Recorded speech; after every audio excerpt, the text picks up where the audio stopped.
Yeah, welcome back.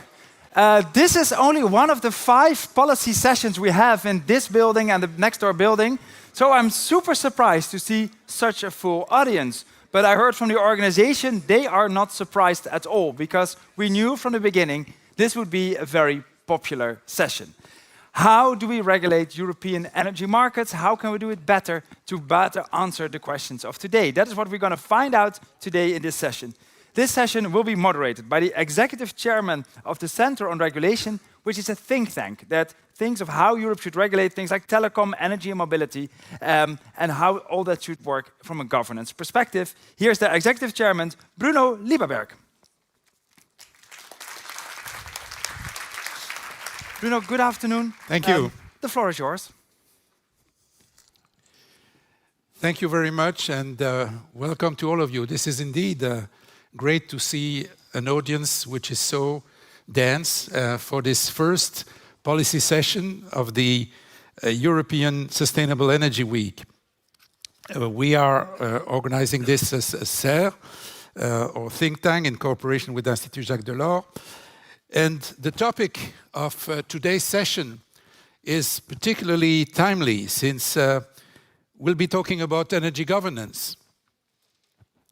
And at first sight, governance may appear less visible than question of technology, infrastructure, or market design. Yet, as Europe's energy transition is advancing, governance is increasingly becoming one of its determining success factors. Europe's objectives are well known, ladies and gentlemen. We aim to strengthen competitiveness, guarantee security of supply, accelerate decarbonation, and deliver affordable energy to consumers and to businesses. What is becoming increasingly clear, however, is that achieving those objectives and also navigating its trade-offs, the many trade-offs between those various objectives, is not only a matter of setting targets, of setting incentives, of setting rules. It's also a matter of ensuring that institutions, responsibilities, planning processes, and accountability mechanisms are fit for purpose. Over the last decade, the European Union has built a sophisticated framework of institutions and laws to coordinate and execute energy and climate policy. The governance regulation adopted in 2018 introduced integrated national energy and climate plans, long-term strategies, monitoring mechanisms, and a common framework for planning and reporting.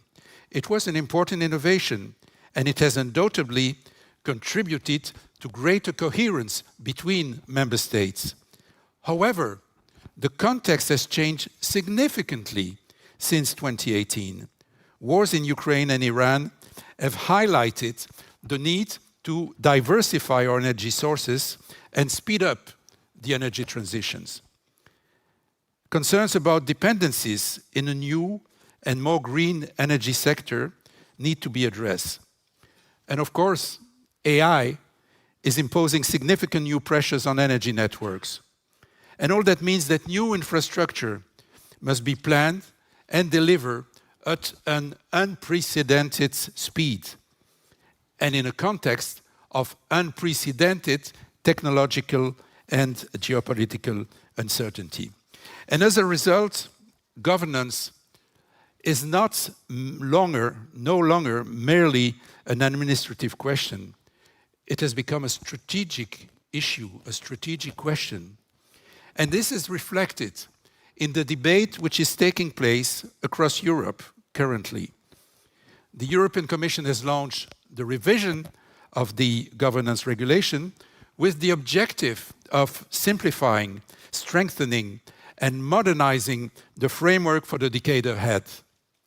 And among the key questions being discussed are how to mobilize investment at scale, how to improve delivery, how to simplify reporting obligations, and how to develop a more genuinely European approach to energy planning in cooperation, in dialogue with the Commission, with the Member States, and the many other relevant stakeholders. And this raises a fundamental question. Is the current institutional architecture sufficient to complete the internal energy market, to deliver the energy union, and to respond to today's unpredictable technological and geopolitical challenges? Ladies and gentlemen, this is not an abstract institutional debate. The answer will influence whether grids are built on time, whether flexibility resources are available when and where they are needed, whether cross-border infrastructure is delivered efficiently, whether gas assets are repurposed, maintained, or decommissioned in a fair and orderly manner, and ultimately, whether Europe's energy transition strengthens rather than weakens its resilience and its competitiveness. Today's session forms part of a current research project which is being completed by SER after the summer. We will be completed after the summer, and the findings and recommendations are going to be presented in a public event on 15th October. At SER, our objective is not to advocate institutional change for its own sake, nor to defend the status quo. Rather, it is to shape evidence-based regulation for resilient democracies. And today, we want to examine whether existing governance arrangements remain fit for an energy system that is becoming more interconnected, more digitalized, more decentralized, and more dependent on timely investment decisions. And to help us explore these questions, we're fortunate to have with us two distinguished experts who are co-leading this project with our friend Clara Poletti, who couldn't make it today, unfortunately. And they are Guido Cervini, a SER senior advisor, and Eugenio Brutti Liberati, professor at the University of Eastern Piedmont. Alors, before we begin, I'd like to encourage all of you present in the room or online to actively contribute to the discussion. We will hopefully devote time towards the end of the session to engage with the audience, and we will welcome your questions through Slido. So Guido, Eugenio, the floor is yours. Thank you.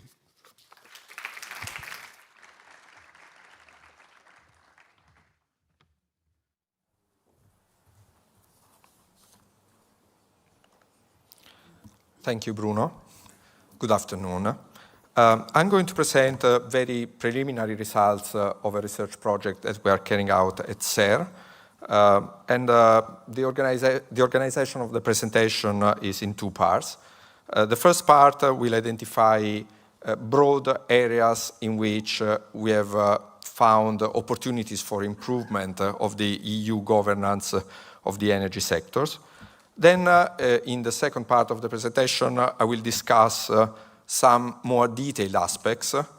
And I don't expect the presentation to cover all the material that you will be handed out later. And when the chairman will say that's enough, I will stop.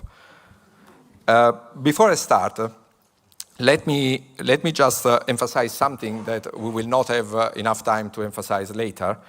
And this something is that the current arrangements, the current governance of the EU energy sectors has delivered a lot in the past. We have one of the most integrated energy sectors worldwide. And so we're not talking about something that is intrinsically malfunctioning. It just needs some updates.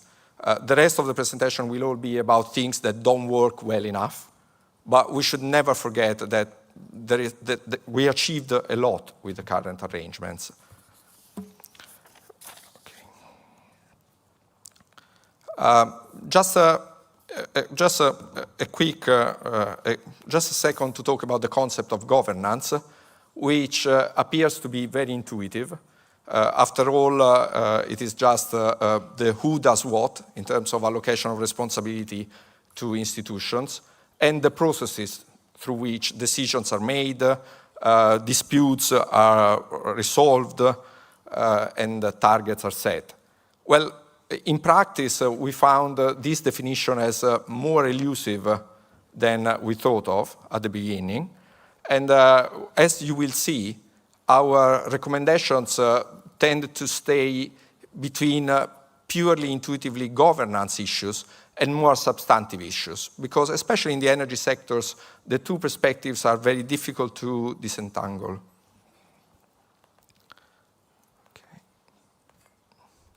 Okay, so these are the critical areas that we have identified. And I will just quickly go through all of them and then give you some details. First area is planning. What we see is that planning has been progressively Europeanized, but coordination is still imperfect, both in the horizontal dimensions, the decisions made by the different member states, and in the vertical dimension, the decisions made at the EU level and the decisions made at the state level. Second, ENSOs and NEMOs.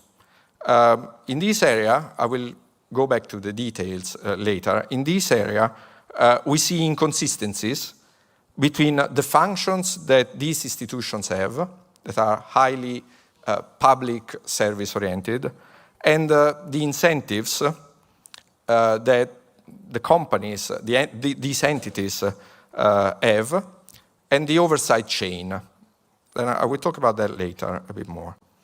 Third, the public intervention in markets. We have identified two areas there in which we believe there are opportunities to improve. One is how Europe addresses the issue of resource adequacy. And the other area is how we address market power in wholesale energy markets and any issue related to rent transfer between firms and consumers. Fourth, EU regulatory oversight. This is an area of the research that is still at the very beginning. We have the perception that what we will conclude there will be the result and much related to what we find in the other areas. So I will not cover this in detail today. Then planning in the natural gas industry. Here we spotted specific issues related to what we call right sizing of gas infrastructure as a consequence of the policies for decarbonizations yielding the expected results. Finally, affordability. Affordability in particular of gas supply in the context of the policies for security of supply. That's another area where we found opportunities for improvement. So I will spare you all the slides because we need to stay in the time. Let me just say something on planning first. On planning, Europe has many planning tools, starting from the national energy and climate plans, which we include in the analysis. Then there is the 10-year network development plans, adequacy assessments, PCI, PMI assessments, distribution network development plans, flexibility needs assessments. So many different planning tools.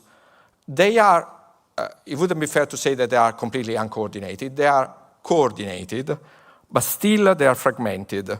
You see them more as a single line that goes from a set of assumptions derived from the national energy and climate plans down to the investment. It's more separatish circles that have points of contacts, but that are not fully integrated. And that's bad. Why is that bad? Because a less than optimal planning mechanism has poor ability to create commitment and to be credible. And commitment and credibility is crucial to attract private investments. So as investors, you would want to have certainty about what the intentions are. And those plans could be improved. What are the possible remedies? Well, we see three directions. First of all, arrangements that create a single set of assumptions, adjusted dynamically, that is the basis for all the planning exercise, and it is directly connected with the NECPs, the national plans. Then one could think of alternative arrangements for member states to agree on specific complex projects in which member states agree not only on the specific project, but also on surrounding measures. For example, you build transmission lines, you agree on building cross-border transmission lines, but in the same package, in the same compact, you agree also on measures to support electricity generation at the right side of the interconnection. So more flexibility on arrangements between member states. And finally, but subject to those other measures being implemented, stronger EU-level enforcement powers. And I want to emphasize subject to the other conditions, because EU enforcement is much more acceptable after commitment is firm. If commitment is not firm, then EU enforcement in case, for example, things don't happen, is much more difficult to accept for member states. Now, let me move to the second area, ENSOs and NEMOs. Those have critical public functions. They're basically responsible for planning of networks, and NEMOs are responsible for running the integrated spot wholesale markets for electricity. But at the same time, ENSO, for example, is an association of TSOs. TSOs are for-profit companies. Each TSO is regulated under different arrangements in its own state. And there are accountability and enforcement issues that Acer has already highlighted. So what are the possible remedies in that area? Well, there are alternative directions. First of all, one could work on ENSO's governance, for example, and make it more fit and more consistent with the functions.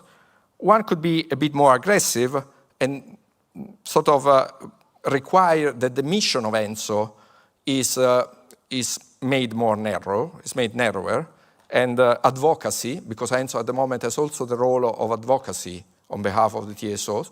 Advocacy could be taken away from the mission of ENSO. Or, to be more radical, ENSO could be recast as a proper union body with direct accountability. Now, with NEMOs, problems are similar, but in a sense, NEMOs are working on something very, very operational level, the functioning of spot markets, and therefore the problems are more acute. So what you see is what can be done to make the institutional setting more fit to the purpose, where first of all, the market coupling function could be moved to a single EU-level entity. That would be the more radical solution. Or alternatively, you could work on the governance of the agreements between the NEMOs that are actually the basis of the current framework. In any case, there are issues of ownership of the algorithm that does the market clearing, of decisions on its evolution that require a revision of the governance. At this time, for example, the algorithm is not public. It is owned by the NEMOs. Now, just a few words on public intervention. As I mentioned, the two areas. First of all, capacity adequacy mechanisms. Capacity adequacy mechanisms have been treated so far and are going to be treated in the future as state aids, which is not bad by itself, because those are interventions in the markets. But the result of the way they were addressed, they were managed in the past, was that some regulatory decisions or market design decisions were moved to the state aid table and discussed on a bilateral basis by the state and the Commission as a state aid measure. Well, that didn't help the design of getting to a uniform design of the electricity market in Europe.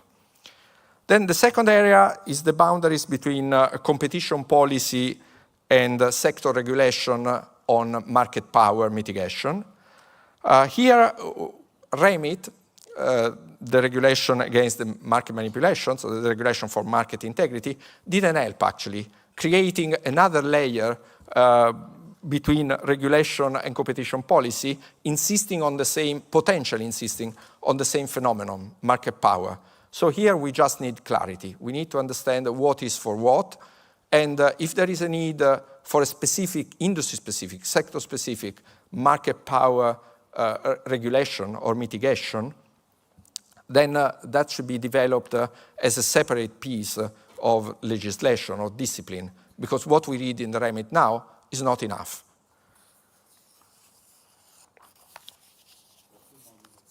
Two more minutes are, I feel very proud of myself, because 2 more minutes seem to be enough. I will skip EU regulatory oversight and move to planning, natural gas. That's a sort of an instance, if you like, of the problem of the problems of planning that I've presented before.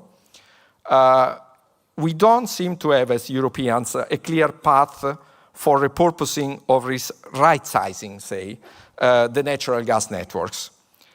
And that holds in particular at the distribution level, which is the one that is being impacted by the move from gas to electricity. If and when decarbonization will displace gas, I was suggested to say that.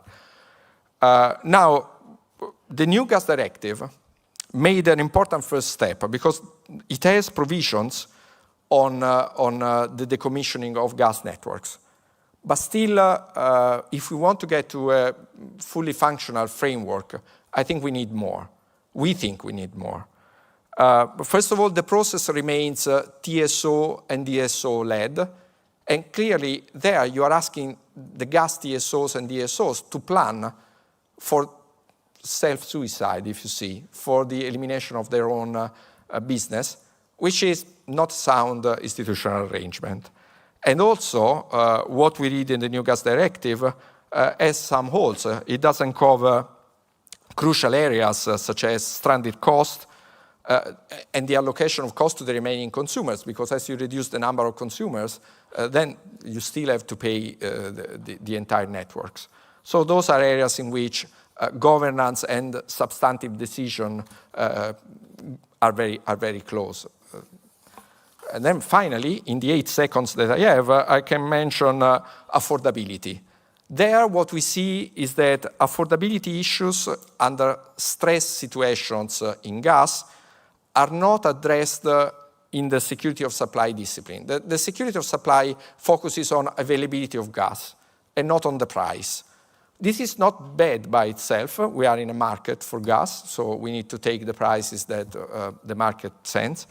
But there are tools that are broadly market compatible that could help member states to protect consumers in case of stress. Those tools would be better developed and implemented in the context of a European framework. And that's where we stand. I am at 0 seconds, but very little. Guido, it's clear that there's much more on the slides that Guido and Eugenio have prepared, and I really advise you to look at those slides because they're very rich. Perhaps you were the economist of the team. We can give 1 minute, otherwise I'm going to be crucified by the organizers. 1 minute for Eugenio, who is the lawyer on the team. Thank you, Bruno. Yes, just a minute only for some very brief remarks on the legal aspects of the governance issue. It's obvious that in assessing the various possible amendments to the current European governance of energy, we will take into account the case law of the Court of Justice and of the General Court of the EU, and in particular that concerning the division of power and competencies between the Union and the member states, the role of ACER, and the general criteria for the interpretation of the treaty provisions on energy. It's a very complex body of case law which covers multiple areas of energy law and of the action of the Union and member states. Obviously, we cannot anticipate today here the results of our work, but it's important to highlight that this case law leaves the European institution significant room for flexibility to improve energy governance and to make it better to achieve the Union's objective. Of course, the European institution remain subject to the stringent constraint of the proportionality of the measures and to the duty to investigate, explain, to deeply investigate and clearly explain their choices. However, that it's important, the European courts have given the treaty provisions, and in particular Articles 192 and 194, an interpretation that gives strong weight to the principles of energy solidarity and that enables the Union to act incisively, very incisively, in order to ensure the functioning of the energy market, the security of supply, and to promote energy saving and the interconnection of energy networks. I have to say that our proposal will seek to make full use of the reform opportunities that this line of case law opens up. Thank you.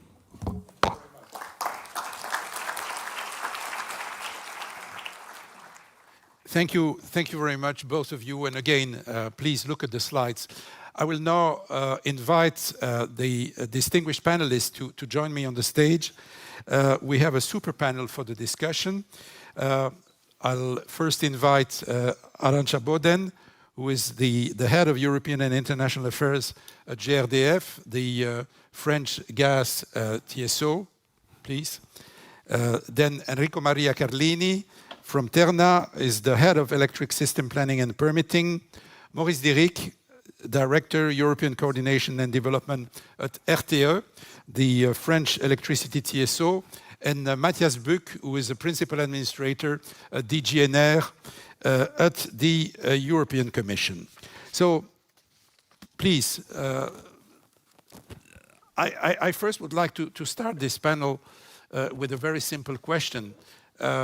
You have had the chance to look at the slides, and therefore I would like to ask you perhaps in 1 minute to say what you liked in the slides and what you perhaps disagree with some of the things that have been identified by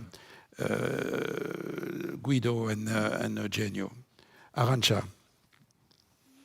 Thank you, Bruno. First of all, thank you for inviting me, and congratulations to the researchers for their ongoing work.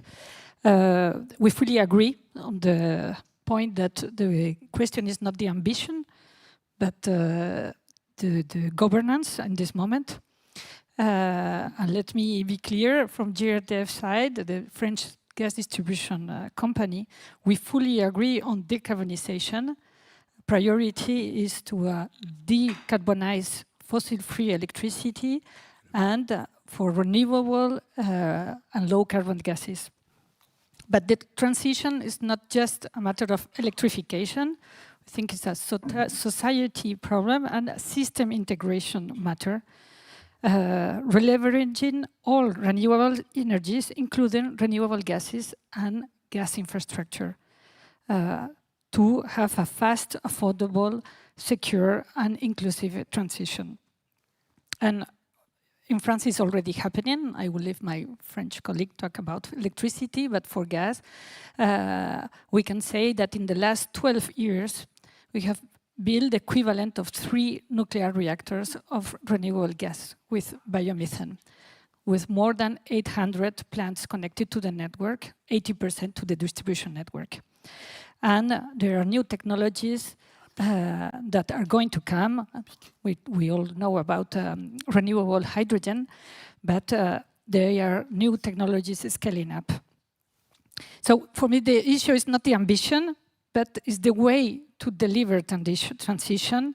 And so I see a gap in the study, which is the local dimension, which is, for me, underestimated. The new energy system that we are building is more decentralized, more climate dependent, and demand flexibility is needed to balance supply and demand. So optimization happens in the way the constraint found itself, so locally.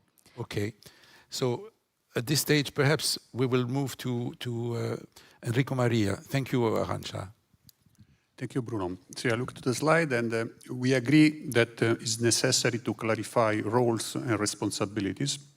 But in this sense, about role and responsibility as a TSO, so as a transmission system operator, we believe that, for example, the TSOs need to be recognized individually, but also through the association of ENSOE as a public service entities that represent that are responsible for the development and the safe operation of the system, with a duty to advise policymakers on the feasibility and implication of policy choices. We don't agree necessarily that the centralization of power is the best solution, because we believe that the EU regulation should preserve an appropriate balance between EU coordination and national responsibilities. In fact, especially in the planning, the future centralized governance could present an underlying structural weakness, taking into account the complexity of the electric system. If we look to the electric system, if we look back 10 years ago, 15 years ago, if you look now at the electric system, and if you look what's happening in the next 5, 10, 15 years, the complexity is increasing so much. So we don't believe that an highly sophisticated analysis and decision making at the central level could take into account all the regional specificity. Okay, thank you. Maurice Diric from RTE. Yes, well, first of all, I would like to agree with everything you just said, Enrico, so I won't repeat that because we're also a TSO. To answer the question, what I really like about this report is the structure. It puts the subjects on the table. From my perspective, it's quite comprehensive in naming the subjects that need to be addressed, with one exception. There's a very big elephant that's not being mentioned here, and it's called ACER. You cannot look at the governance of the European energy system if you do not include ACER, and I would fully expect in the final report to see a block that is called ENSOs, NEMOs, and ACER, because otherwise it is just not a comprehensive overview of what has to happen or what has to be looked at. And then the second block, where I think there is a very fundamental debate that has to be had, which is probably beyond the scope of this report. We all talk about centralized planning. And I used to believe that Europe was about a common market, and the market is not about planning, it's about demand. And we all know that demand for electricity at the moment is flat. That is not good. It's not helping us to decarbonize. And I think it would be really good if, instead of only focusing on governance of planning of decarbonized power generation, there could also be some thought about what can we do to spur the basic commercial instincts of Europeans again. The system that we have now, all of the interconnectors that we have now, were built for commercial reasons. They were not built because of any sort of central planning thinking. They were built because historically people thought you could make money by building interconnectors so you could transport cheap energy from Germany to northern Italy.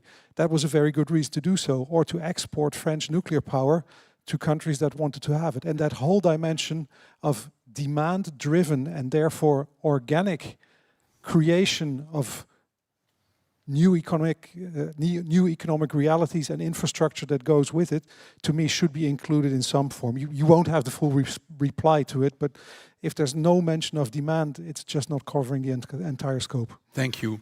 Thank you. We will obviously come back in more detail on some of the points that you've mentioned, but before we do that, I'd like to ask also Matthias Buch from the Commission, how your takeaway, what you read in the report, what you read well and what you read with more difficulty. What I like very much about the report is that you are daring to write a report on governance.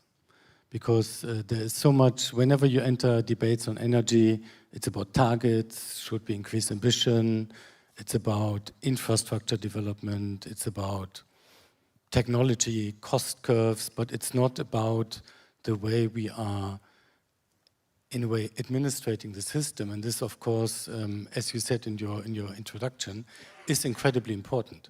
Who speaks to whom about what, when, why?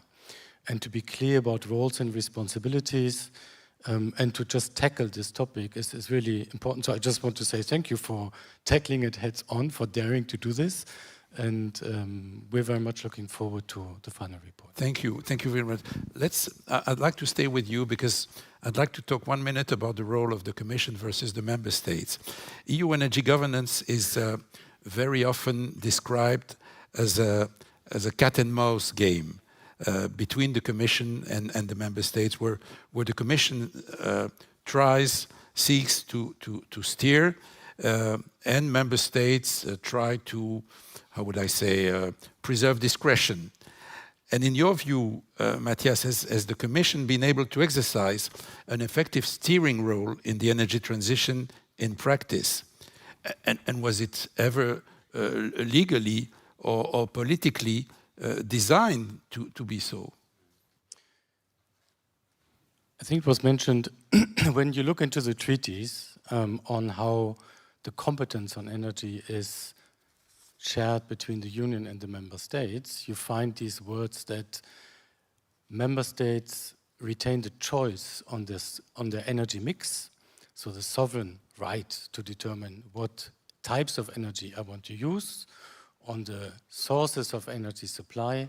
And this is, of course, a very strong statement directly in the treaties. On the other hand side, the treaties also give competence to the Union to work on climate, renewable energy, energy efficiency, energy markets, infrastructure, energy security. So if you try to make sense out of those different messages in the treaties, it is very obvious that this is not a very clear answer, but it really depends on the case.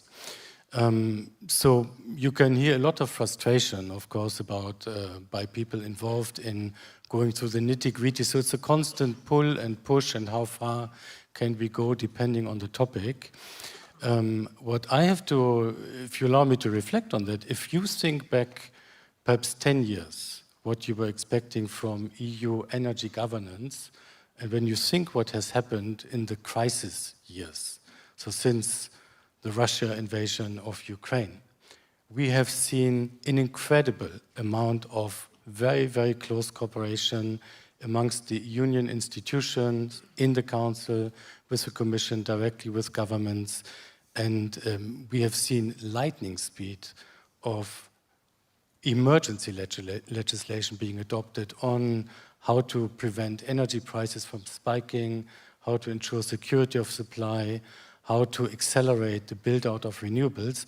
So I think it's really important to capture that we have gone a very long way in collective learning on how to work better together through these years of crisis. What we're doing at the moment in the Commission, and you mentioned it in your introductory words, we are looking ahead on the post-2030 energy and climate governance. And in that context, one of the focus areas we're working on is precisely on this, how to distill some of the lessons from the crisis years what types of collaborations worked very well, where should we do better. In some cases, maybe some simplification of procedures and reportings. In other cases, it's that some ad hoc formats of dialogue, particularly with the member states, have proven to be very, very successful in resolving concrete problems and finding results. So this is perhaps I'm very optimistic that we have moved so far in the past years and gotten much better.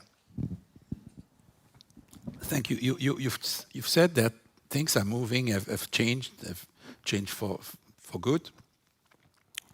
But clearly, there's the issue of governance bottlenecks is still present, and I'd like that we look at that for one moment. The European Court of Auditors found that 7 years after the 2014 target for completing the internal electricity market, none of the binding guidelines had been fully implemented, with delays which are linked to complex legal architecture and also probably to governance weaknesses. So if you had to identify, and I will perhaps start with Maurice, if you had to identify one structural weakness in the EU energy governance today, would it be the lack of EU powers? Would it be the lack of accountability for actors already entrusted with EU function, or the lack of coordination among the different planning tools? And I think from my perspective, I see a couple of issues. One is my favorite topic that I already alluded to. We have an agency which is called the Agency for the Cooperation of Energy Regulators, which people think is a regulator, but it's not. And there's something missing in the whole framework which in the TSO world exists. It's a function that is called all TSOs, which is not ENTSO-E. It's just literally all the TSOs together, which are supposed to take decisions on methodologies, on technical topics, and so on. But there's nothing like that in the regulatory world. You have the national regulatory authorities, then you have ACER, but ACER is a commission agency. It is not a neutral independent regulator. And there's something missing there that would allow regulatory decisions to be taken at a more coordinated, overarching European level, and you can still have ACER coordinating the work. Then the second thing that I think is missing, and this is a very fundamental governance topic, if you're in private industry and you start auditing your own work, which sometimes happens to some of the big four, you get huge fines, and if you're in the US, you get excluded from doing further business because it's quite simply illegal. We now have a system whereby, again, my friends at ACER can design methodologies and then approve them themselves. That is a very fundamental governance flaw. And I think if you look at governance of the energy union, you need to really look at it from those perspectives of good governance that we know from private industry. And you need to look at the whole system and say, what is missing here so that we have a good representation of national interest, regional interest, European interest, and appropriate coordination mechanisms at all the levels. That would really help. And then I think the last element before making it too long, we are working on a regulatory model that was developed in the 90s for a world that doesn't exist anymore. And I think we're all stuck in the problem that we have something that has brought really significant benefits. I agree with what you just said.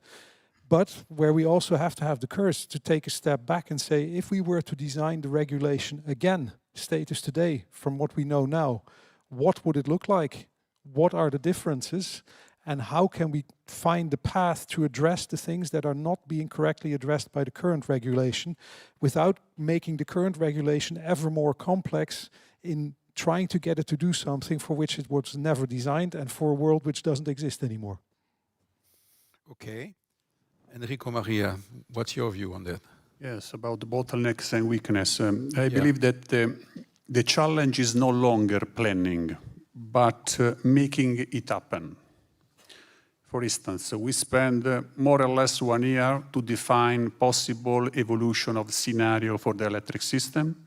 In this 1 year, we spend time for the market analysis, grid study, cost-benefit analysis, definition of system need, and the list of investment with priorities. 1 year to define this. If you look at the ending point, the construction, the delivery, we spent 1, 2, 3 years, depend of the complexity of the project. In the middle, between the planning and the implementation, we spend a lot of years for the permitting, for the financing, for the supply chain, and for the procurement. So for us, permitting is clearly points to a delivery gap. From a grid perspective, the problem is not only the length of procedure, but above all, the lack of predictability. In fact, the uncertainty on timelines, when procedures start, how long step takes, when the authorization is granted, directly affect the entire TSO's investment chain. Sequencing, procurement, resources, and delivery. So for us, this is important. So the issue is not a lack of EU planning tool or formal powers, but rather than absence of effective, predictable condition to implement project already identified as necessary. So for these reasons, we believe that we have to shift from planning to implementation.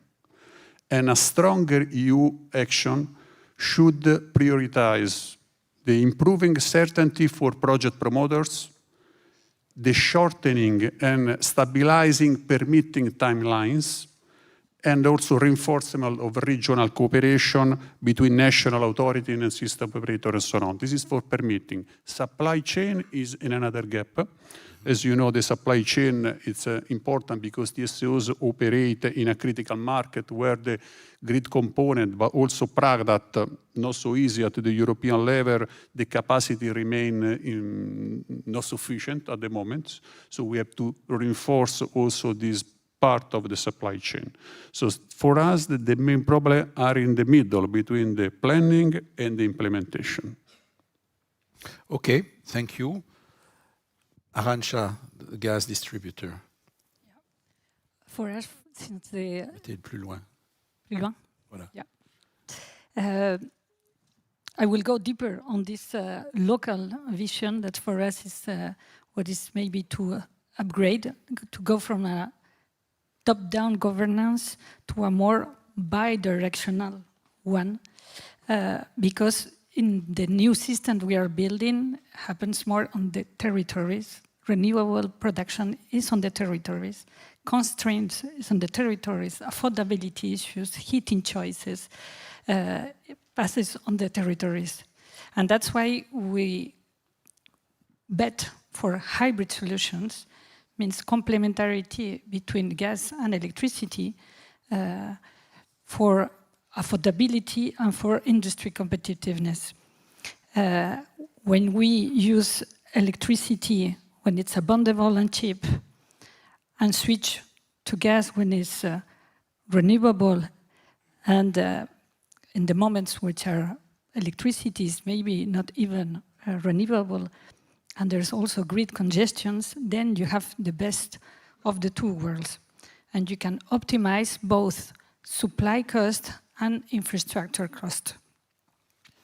And this second point, which is resilience, because we are talking a lot about security of supply, and our Ukrainian colleagues can testimony on that, is that in case of crisis, homes can survive for vital needs with photovoltaic and batteries for some hours, but with hybrid solutions, they can maintain heat and water. And for hospitals, clearly, cogeneration secures critical services. So my key message is that transition will be driven locally. And so for governance, should be cross-sector and allows consumers to be empowered. Because this is a very important point.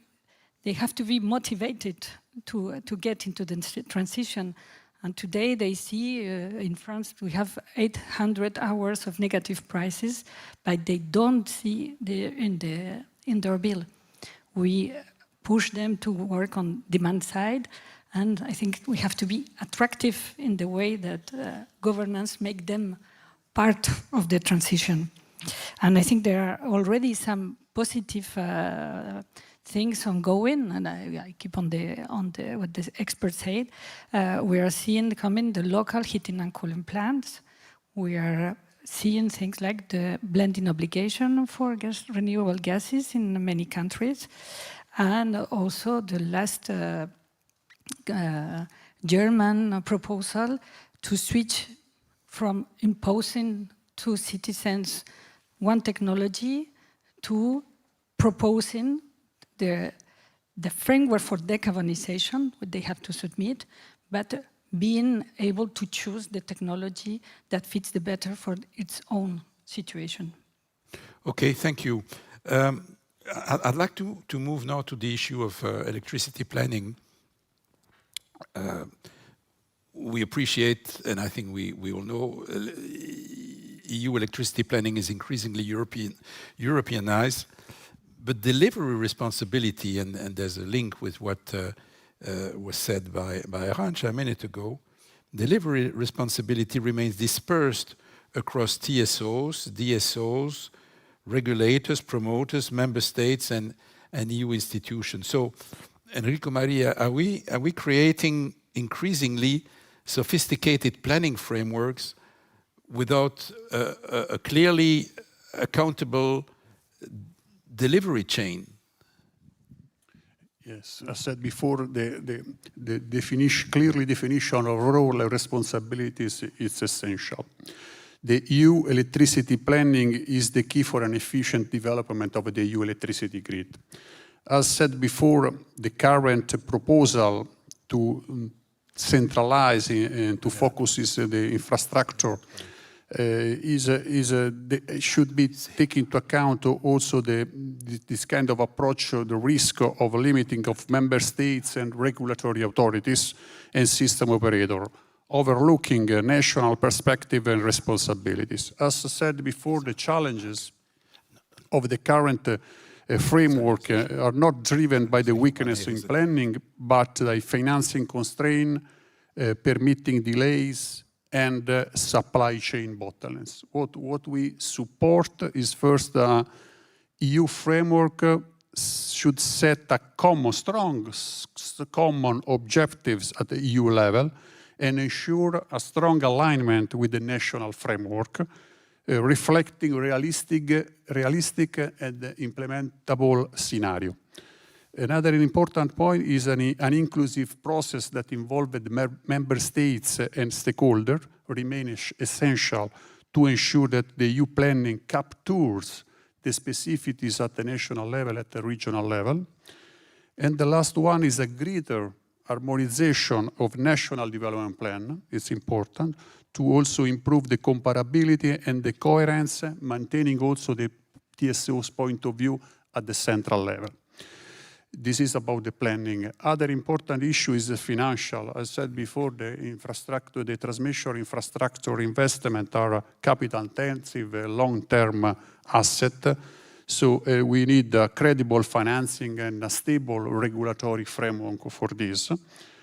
And yes, this is my point of view. Okay, thank you. Maurice? So if you want to play this through, I think we're looking also at a problem that will exist forever, no matter where you put the interface. Let's say that we have an ideal world. All the member states are completely aligned on their energy policy, their energy mix, and so on. And we come to the conclusion that we now need the Europlan agency for infrastructure. So we make this fantastic plan, but at some point, somebody locally will have to build something. And whether your interface is down to the local engineer who has to understand what he has to do and who will not be part of this great Europlan initiative, or whether it's the member state or it's a TSO, there will always be an interface. So I think it's a total illusion to think that by changing the governance, you're going to solve any of the problems that Enrico was alluding to, which is we need the supply chain to work, we need the financing, and so on and so forth. And if you want to think this through a little bit further, I mean, we have now this entire grids planning, grids package discussion whereby we have a central scenario, which of course will be so totally perfect that it will take into account future geopolitical events that we haven't even thought about yet and their impact on the system. And then out of that will come a plan, and we have to be honest here, it is a market plan. It is based on the idea that you need to build more interconnectors when there's a price differential between markets, and it does not look at the physical reality of what else might be needed to get these interconnectors to work and to deliver full capacity. But let's forget that for a second, say, here is the plan. It comes out of Brussels from our new agency called Europlan. And then I will say, great, where's the money? And where are the permits, by the way? Do you also have some permits for me? And you will run into the new interface problem, which is that you will either have to go to member states or local authorities or whomever and say, here is my plan, can I have a permit?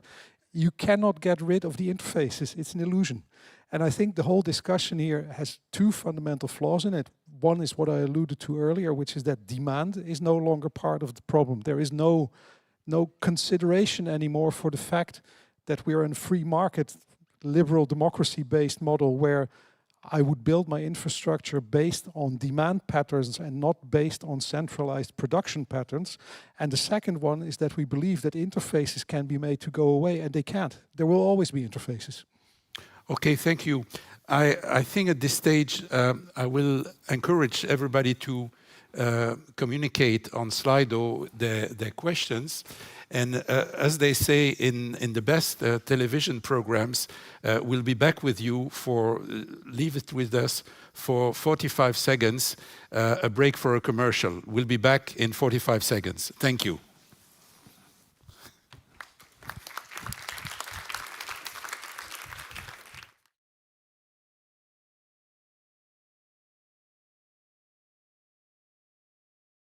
From Slido to you. While we do that, have the short break. The first question, Mr. Dietrich, goes to you. It's how this all TSO's decision-making entity would exist in practice, and how would it differ from ENTSO-E? Okay, that's a good technical question. Actually, the all TSO concept is defined in the various regulations. And the way it works in practice is that it's facilitated by the ENTSO-E Secretariat. Because if you look at it legally, ENTSO-E is an association under Belgian law. But all TSOs is what it says, is literally all the TSOs. It's not the same thing. So what happens is that we will come to the conclusion that we need an all TSO decision. We will go to the Secretariat and say, can you please organize the meeting and make sure there's meeting minutes and everything is arranged, but it's not an ENTSO-E decision because it's not ENTSO-E as the legal entity that's making the decision. Then we hold the meeting depending on which committee it is. Usually it's the market committee, it can also be some other committees. There is a vote at the end, that is the decision, and that is the all TSO decision. So it's a bit of a tricky thing because in a sense it works within the framework of ENTSO-E who takes care of all the organization, but it's not an ENTSO-E decision, it's an all TSO decision. I hope that answers the question. Does what is the key to this new entity? Is it that it's new, that it works differently, or that we have a new culture? Is it more the culture, the structural? Where's the key to success? It's not a new entity. So all TSOs has been in existence forever. The point that I was trying to make is that you probably also need something like that for the regulators who don't have a process like that. So there's no vehicle where you can have a European all NRA decision, which also takes into account the two-tier voting system with the relative weights of the population and so on. And from my view, that is something that is missing in the current governance model, and that is hopefully something that can get addressed in the final version of the report on whether it is really a problem and whether there are any solutions for it. First question. Yeah, sure. Thank you. So let's go down to the issue of ENTSO-E and the EU DSO entity.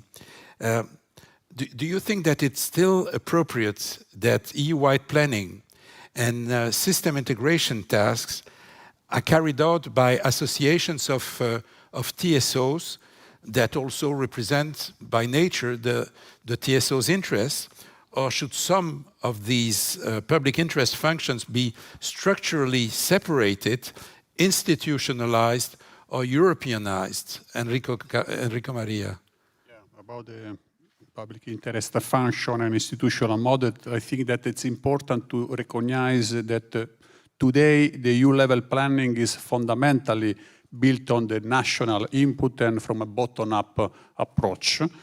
And its strength lies precisely in the aggregation of detail in national scenario, system knowledge, and infrastructure plan.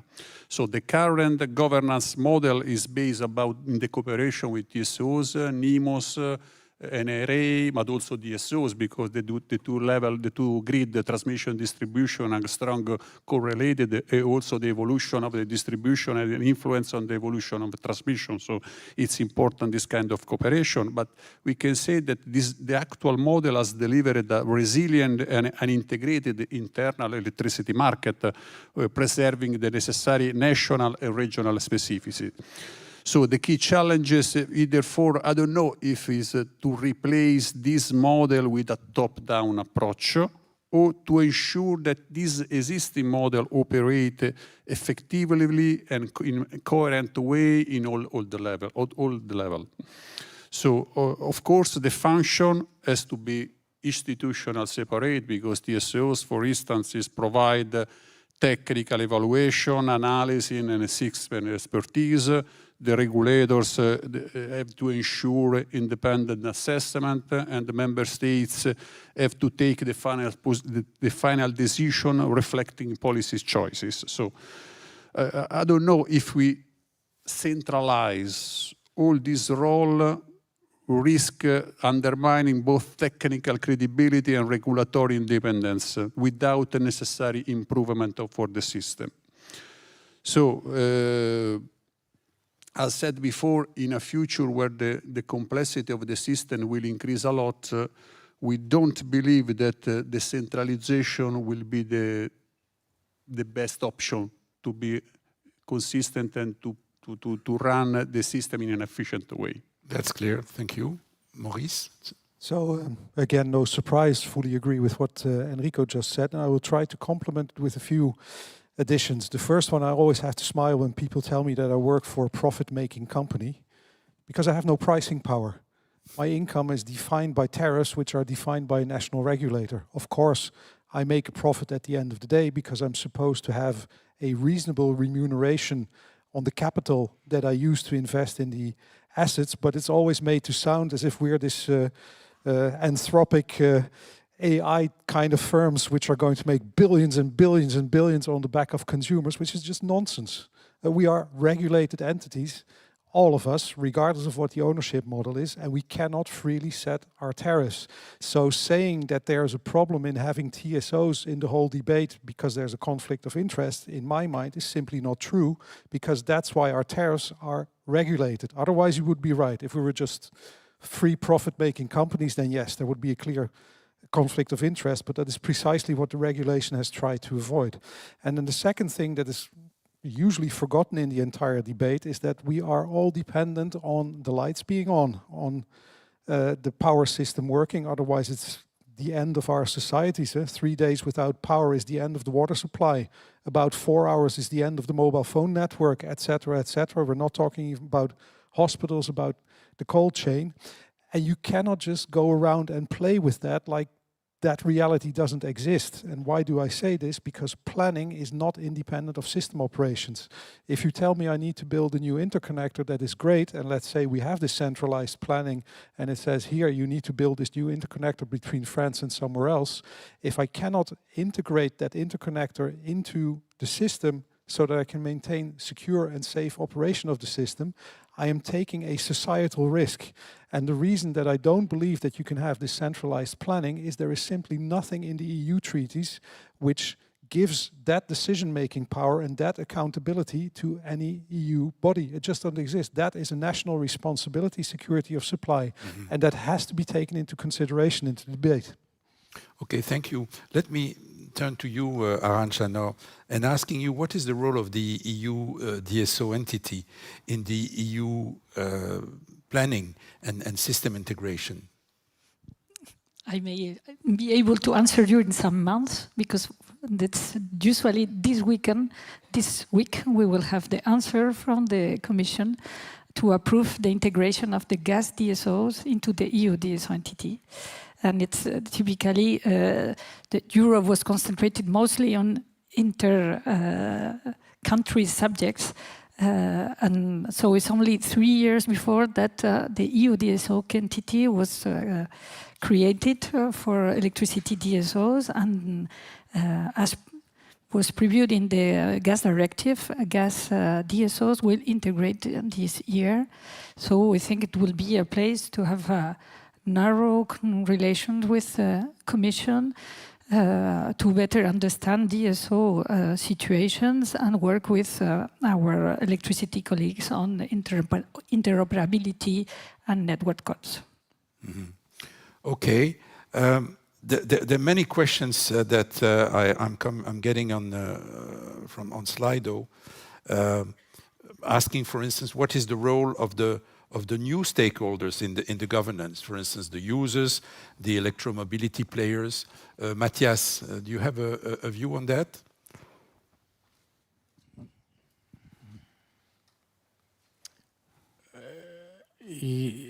I think that there's a lot already on. So let's take the users. In the Renewable Energy Directive, there is something called renewable energy communities.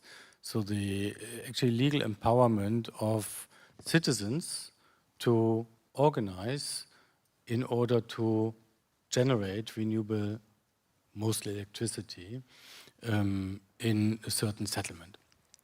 And then to use it, to feed it into the grid, and it's an innovation under the Renewable Energy Directive, and so it's a very good example of empowering users to participate. When it comes to electric mobility, I think there's a lot that we are waiting for to be implemented. The whole legislation on charging, infrastructure built out on bidirectional charging, which then of course gives the possibility of also car owners with electric vehicles to participate in the energy system. This is still to be implemented, or for example, legislation on smart meter deployment. So there is a lot that is already on the books, so to speak, that still awaits broad implementation across the continent. Okay. Let's move back to gas and the issue of the gas exit. If fossil gas demand declines because of member state choices or broader transition dynamics, who would decide which gas assets are retained, repurposed, or decommissioned? Would it be TSOs and DSOs, or regulators, or government, or an EU-level process? And how can we avoid leaving the last remaining gas consumers with the bill? Arantxa and Matthias after that. Thank you very much. But I think when talking about gas, we need some nuance and realism. So I would like to say that if we make a reality check about the role of gas, we can say that in some countries there are already, like Romania or Poland, gas is replacing coal, so it's bringing immediately reduction of CO2. In southern countries, gas is where heat demand is very low.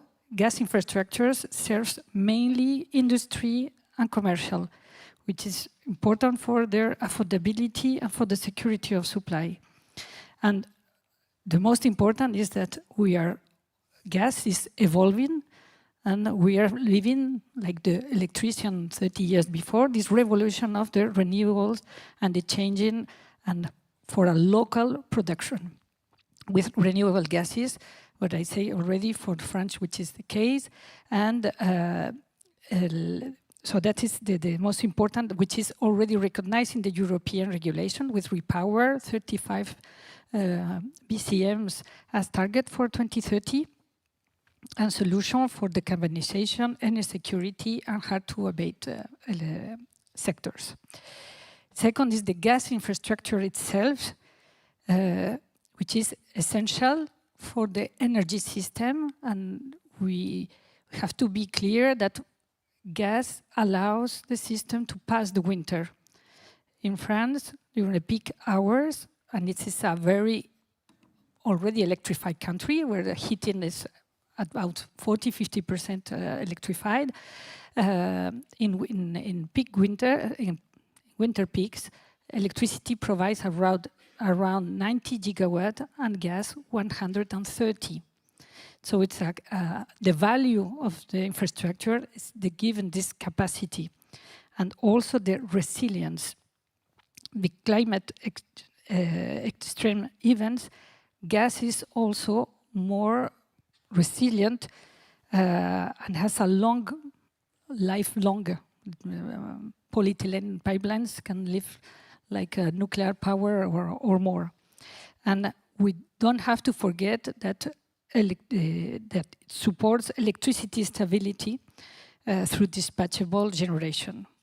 So I come back now to your question concerning the evolution and the commissioning of the gas grid. For sure, energy demand in Europe, and especially for gas, is going down. This phenomenon that comes first by sobriety, since the COVID time, second by energy efficiency, replacing your boiler is 25% immediate reduction. But it's also important to know that it means it's less volume per customer, because there is idea that as we have 20% less gas, we have 20% less need for infrastructure. Now it's that customers are consuming less, and the value is not on the volume, the value is on the capacity. Mm-hmm. Now, the gas directive opened the door to a potential decommissioning of gas networks. And it did it in a very pragmatical and non-ideological mindset. If volumes are down, if DSO can ask today to decommission part of the grid. If it's willing to do so, it needs to present a plan, that is what today written, and it's done in the sense of protecting the vulnerable customers, because the rich people are able to electrify, but for the rest, they don't have to take the burden. And so any potential phase out infrastructure has to be gradual, local, and system optimized, because we cannot just get out of gas without having a decarbonized, affordable, and ensuring security of supply alternative. So in our case, in France, for instance, the distribution networks belong to local authorities. So it's not the DSO, it's the local authority who has the power. Okay. Matthias, same question to you. Yes. The gas exit. So I think let me start with the perspective on gas, because I fully agree. All projections I'm aware of foresee a significant reduction in fossil gas demand going forward. Why? This is mostly driven by consumer choices, because in many cases it's cheaper to heat your home with a heat pump than it is with fossil gas systems. And of course now in the current crisis we are in, I think this message is being discussed at many kitchen tables throughout Europe, so where gas heating is still very much present to heat households. Secondly, then, is industry electrification. Why is that happening? Because our large emitters in Europe are under the emissions trading system, so they will need to reduce emissions. So at some point over the next 15 to 20 years, there will need to be a decision taken, how do I want to switch from fossil-based processes to non-emitting processes? And in many cases, this will mean switching to some electricity-based processes, which means no fossil gas use. Perhaps still to generate electricity, but not for the direct use. So just to make it clear, all the projections I'm aware of see a very going forward, a clear shrinking of demand, which is good for the electricity sector. It's not so good for the fossil gas suppliers. And it raises very clear questions now at the local level in particular. What about the existing asset base? And so what as was mentioned, what the Gas and Hydrogen Market Directive does is to actually set out, for the first time in legislation, some process to anticipate assets that will be taken out of the system and how to organize it, because it is, as you were saying, it is not only a question of security of supply, it's also a question of who is bearing the costs. Because if you have the same shrinking consumer base, because households are switching from gas heating to heat pump heating, for instance, then the question is who will at the end of the day pay the cost for the gas infrastructure if it is not fully depreciated. And so there's some very practical question, where do they need to be decided? As a Commission official, I wouldn't want to decide this at my desk in Brussels, completely not. This is something, I mean, let's remind ourselves there's something like subsidiarity in the treaties, so that the decisions are best taken where there is the deepest understanding of the different interests, and so this is a very clear case for that. Okay. The legislation is helping to set out a process to anticipate the steps that should happen, the regulatory oversight, particularly give some transparency about the cost implications as well for the consumer base, but the decisions need to be taken on this at the local and regional level. Okay. And that is, if I may, that is a very sensitive subject, because the point is how to do it. We have the case in the Netherlands where they try in 18 to accelerate on electrification with maybe too quick. They put them in this situation to have this congestion on the network, delays to connection, that led us to say, start with putting hybrid heat pumps so they can have a viable solution. And that is also the second point, that in the way we are going to do, we have to be careful, because the hiccups of the transition, if we don't do it carefully, they can fuel this climato-sceptic history that people at the end buy their, we see their generator with fuel, which is retarding the electrification and going against what we are looking for. Okay, thank you. On the basis of current scenarios, Enrico Maria, what is the future of gas in the electricity sector? Yeah, in the current scenario, the role of gas, as said before, in the electricity sector is expected to reduce as electrification expands and the renewable generation increases. So the exact evolution depends, of course, on not only from RES deployment, but also from how the final demand develops and the way in which the energy uses shift towards electricity.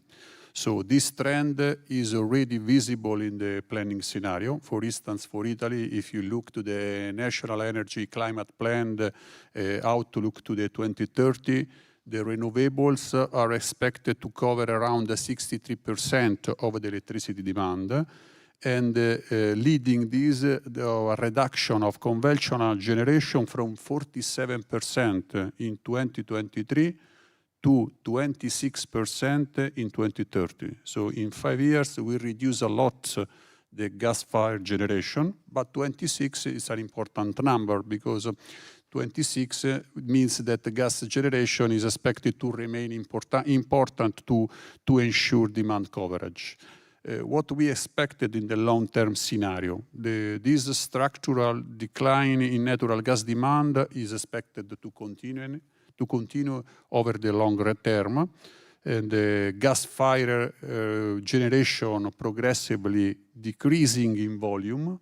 However, this not eliminate the need of capacity, because the gas plant may be used less frequently compared to the past, but remain essential to ensure system adequacy and stability.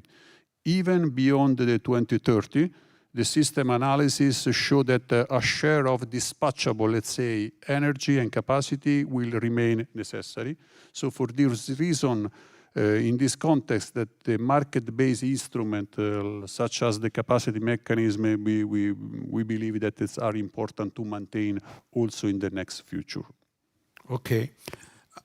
I've got masses of questions on Slido from participants, from the audience, both online and here in the room.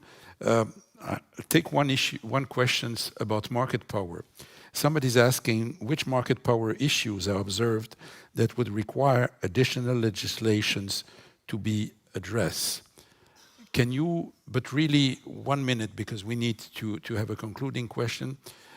Who wants to start answering that? Market power issues. Maurice? I would say that's a Commission question, market power. But yeah, it's a very large question. It's very hard to give a, what are we talking about? Gas prices, electricity prices? I'm not entirely sure how to answer that. And I don't, spontaneously, I would say that there's more than enough legislation in place to deal with all of that. If I can come in on that one, because I was going to just say yes, when he was, Maurice was stressing the demand perspective, because I've been following the electricity market legislation for a decade, from close up. There is so much that still awaits effective implementation, which all aims at unlocking more than we've seen so far, the power of market forces, which would be so important for the next decade in the transition, to really have more market-based, more private investments into the transition going forward. And this is, in the last update of the Electricity Market Directive, we have language on PPAs, on contracts for difference, on non-fossil flexibility, very important process underway. So there's a lot that is still to be implemented, which, if implemented properly, should give much better forward visibility to market participants to invest, what to invest in, to be clear about the business risks of investing into the power system transformation in Europe. And so rather than discussing new legislation, we should really discuss how to most effectively implement what's on the books. Okay. My last question is about the assessment of the current governance framework. Is the current EU electricity market and governance framework still fit for purpose, in your view? And are incremental reforms still sufficient given today's system constraints and transition speed? Enrico Maria. Yes, I believe that the current EU electricity market and governance framework remain fundamental sound. However, the context is changing substantially. As said before, the complexity is increasing, the electrification, deployment of RES, increasing the complexity, large investment in infrastructure. So probably we need to some little adjustment about this. And as said before, probably we need a strong coordination at the EU level, and we have to maintain also, as said before, the regional and the national specificities. So this is the main topic that I want to address. Thank you. Okay, thank you. Maurice, same question. I can again only agree with Enrico, but I'm very happy that I can also agree with something that Matthias just said, that decisions have to be taken at the deepest level where the knowledge is available. And I think if we go back to that thinking, not just on asset decommissioning, on all decision making, I think that it's an illusion to think that you can run a 450 million people market with the 27 member states just out of one central location. It doesn't matter if it's Brussels or somebody else. And just I was looking at how the Chinese are organized the other day. Even they have more than one system operation company, and even they work with regions. But I think if that fundamental thinking can be brought back into the model, then as you said, we need to have simplification. I think there's now too much, too detailed, and in certain ways counterproductive regulation, because there are opposing incentives. One incentive says build more interconnectors, the other incentive says you actually cannot build them because then you're violating other criteria, such as the famous 70% criteria. So these are things that need to be looked at. And then I would also agree that there's a very important role to be played by the Commission in the higher level coordination, because that is something that only the Commission can do, and where only the Commission is legitimate to bring the member states together and to drive the projects forward. Thank you. Arantxa?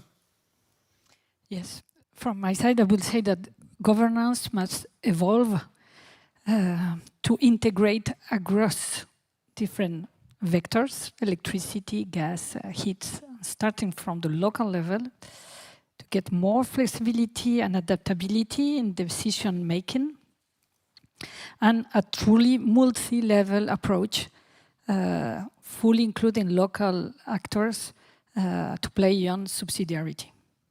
Okay, thank you very much. Matthias. It's of course a very broad question. I think to come back, I never said what you were putting into my mouth. I just said for the specific case. And it was reminding of the principle of subsidiarity, which I think as a lawyer, but also as a citizen, it's very important. What I think makes markets attractive, also from the Commission perspective, is that it's a decentralized decision-making system. It's not centrally planned. This is why markets are important.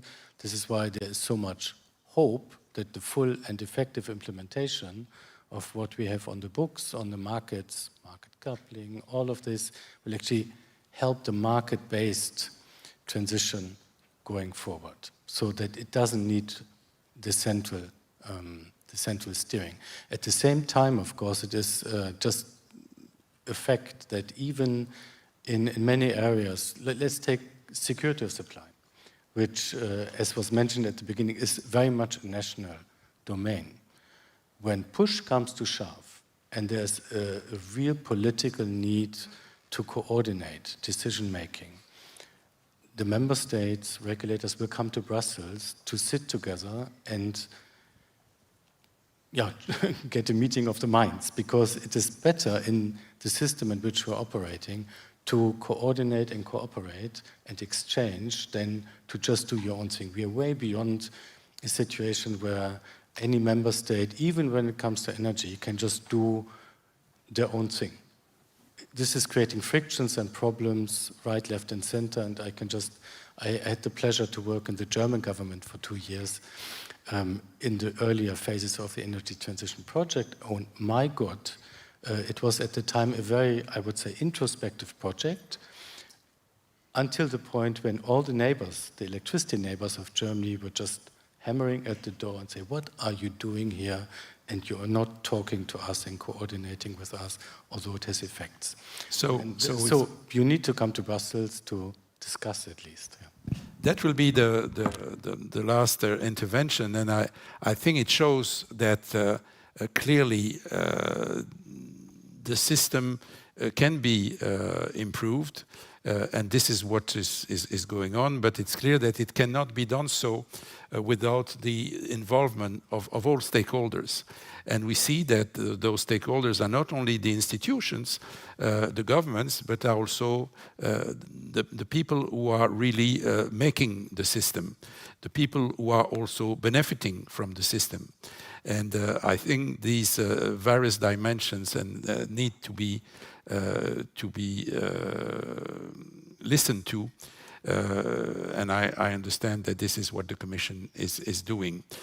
I think it's time now to end this session. I'd like to thank the authors of this report who shared with us the interim conclusions. We look forward to reading the final recommendations in September. Guido Cervini and Eugenio Bruti-Liberati. And I would like also to thank the panelists, Matthias Beck, Maurice Dirick, Enrico Maria Carlini, and Arantxa Boden. Thank you very much also to all for your patience and for the many questions that you gave to us. Thank you.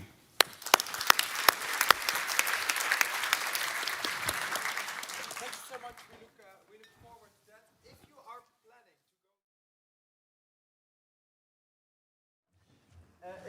If you are planning to take a session in the NH hotel next door, they have coffee as well. So feel free to go over there already, take a coffee there so you'll be on time for your session that starts at. One last round of applause for our speakers.